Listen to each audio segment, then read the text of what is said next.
এমন অনেকেই আছেন যারা মাছ মাংস থেকেও বেশি পনির পছন্দ করেন, তাদের জন্য আজকের এই রেসিপি একদম রেস্টুরেন্টের স্বাদে পনির মশালা।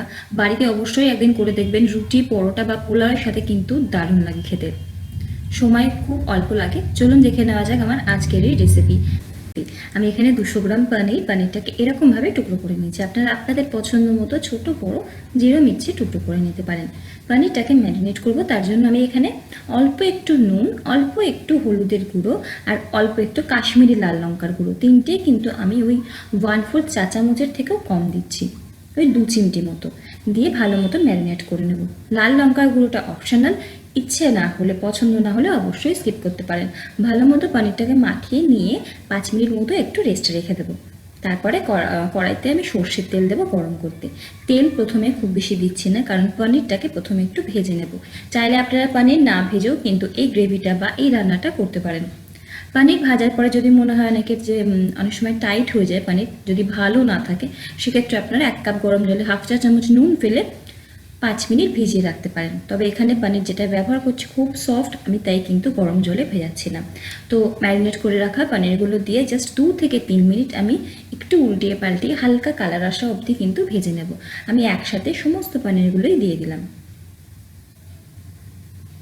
দুটো সাইডে যখন হালকা করে একটু রং চলে আসবে, তখন পনিরগুলোকে তুলে আমি একটা প্লেটের মধ্যে নিয়ে নিচ্ছি। আমি সবসময় চেষ্টা করি রান্নায় কম তেল ব্যবহার করে দেখানোর বা কম তেল ব্যবহার করার। রান্নাটা যদি একটু লো ফ্লেমে সিমে করা হয়, তাহলে কিন্তু রান্নার বেশি তেলের প্রয়োজন হয় না। এখানে আমি আরও মোটামুটি ওই 1 টেবিল চামচের মতো সর্ষের তেল দিচ্ছি। তেল গরম হলে ফোড়নে 2টো ছোটো এলাচ ফাটিয়ে দিলাম, একটা দারচিনি, 3টে লবঙ্গ আর একটা শুকনো লঙ্কা দিলাম। আর দিয়ে দেবো 1/4 চা চামচ পরিমাণে গোটা জিরে। ফোড়নটা থেকে যখন বেশ সুন্দর একটা গন্ধ আসা শুরু করবে, একদম ঝিরিঝিরি করে আমি পেঁয়াজ কেটে রেখেছি এখানে, 2টো পেঁয়াজ মিডিয়াম সাইজের, সেই পেঁয়াজটা এখানে দিয়ে দিচ্ছি। আপনারা আপনাদের গ্রেভি যতটা করবেন সেই প্রয়োজন মতো কিন্তু পেঁয়াজ তারপর মশলার ব্যবহার করবেন।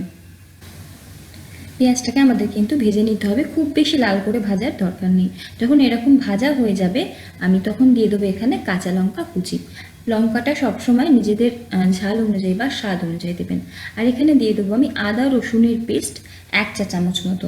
ভালো মতো মশলা কষিয়ে নেব যতক্ষণ না মশলার কাঁচা গন্ধ চলে যাচ্ছে। গ্যাসের ফ্লেমটাকে লোতে রেখেই কিন্তু আমি রান্নাটা করছি। তারপরে এখানে দিয়ে দেবো একটা ছোট সাইজের টমেটো কুচি। আমি কিন্তু বীজটাকে ফেলে দিয়েছি। আর টমেটোটা যাতে তাড়াতাড়ি নরম হয়ে যায়, তার জন্য অল্প একটু নুন দিয়ে আবারও ভালো মতো মশলা কষিয়ে নেব। মশলা কষানো হয়ে গেলে দিয়ে দেবো 1/2 চা চামচ পরিমাণে হলুদের গুঁড়ো, লাল লঙ্কার গুঁড়ো, 1/2 চা চামচ পরিমাণে জিরের গুঁড়ো। এটা কিন্তু ভাজা জিরের গুঁড়ো, বাড়িতেই তৈরি করা।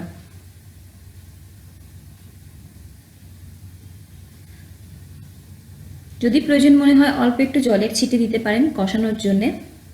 অল্প একটু জলের ছিটে দিয়ে কষালে কিন্তু কষানোটা ভালো হয়। রান্নায় কিন্তু অল্প তেল ব্যবহার করার জন্য কিন্তু কখনোই তলা লেগে যায় না। তো আমি একটু একটু করে জল দিয়ে ভালো মতো কষিয়ে নিয়ে এখানে দিয়ে দিচ্ছি 1 চা চামচ পরিমাণে বেসন। অল্প একটু জল দিচ্ছি। বেসনটা আপনারা কিন্তু কড়াইতে 30 থেকে 40 সেকেন্ড মতো একদম লো ফ্লেমে একটু রোস্ট করে নিতে পারেন, যতক্ষণ না বেসনের কাঁচা গন্ধটা চলে যাচ্ছে। বেসনের জন্য গ্রেভির স্বাদটাও খুব ভালো হয় আর টেক্সচারটাও কিন্তু খুব ভালো আসে। ভালো মতো সমস্ত কষা হয়ে গেলে, মশলা থেকে তেল ছাড়লে, গ্যাসের ফ্লেমটা লোতে রেখে আমি এখানে দিয়ে দেবো টক দই।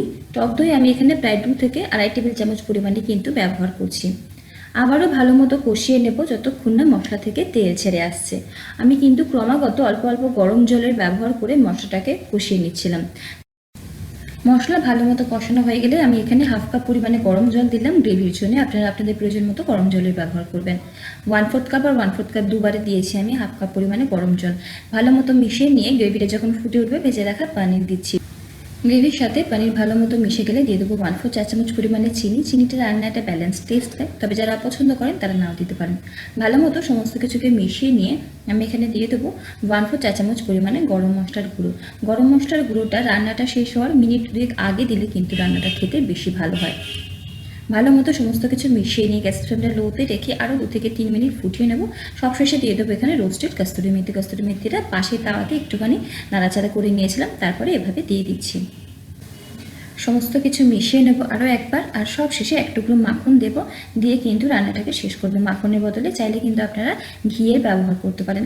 আপনারা দেখলেন রান্নাটাতে কিন্তু খুব বেশি উপকরণ, পোস্ত, কাজু, চার মগজ এসব কিন্তু লাগলো না। এগুলো ছাড়াই কিন্তু এই রান্নাটা একদিন করে দেখবেন, খেতে দারুণ হয়। যে কোনো দিন কিন্তু আপনারা করতে পারেন, রুটি, পরোটা বা রুমালি রুটির সাথে। মাখন দিয়ে ঢাকা দিয়ে 10 মিনিট রেস্টে রেখে গরম গরম সার্ভ করব। আর কস্তুরি মেথির চাইলে আপনারা কিন্তু ধনেপাতা কুচি দিতে পারেন। তৈরি হয়ে গেল মশালা পনির। অবশ্যই রেসিপিটা ট্রাই করবেন এবং কেমন লাগলো আমাকে জানাবেন। ভালো লাগলে লাইক করবেন, কমেন্ট করবেন, আর সাবস্ক্রাইব করতে কিন্তু ভুলবেন না নতুন বন্ধু হলে। আর তার সাথে বেল আইকনটা প্রেস করবেন, যাতে যখনই ভিডিও আপলোড করবো নোটিফিকেশনটা আপনাদের কাছে পৌঁছে। আপনারা ভালো থাকুন, সুস্থ থাকুন, জামাই ষষ্ঠী ভালো কাটুক। ধন্যবাদ।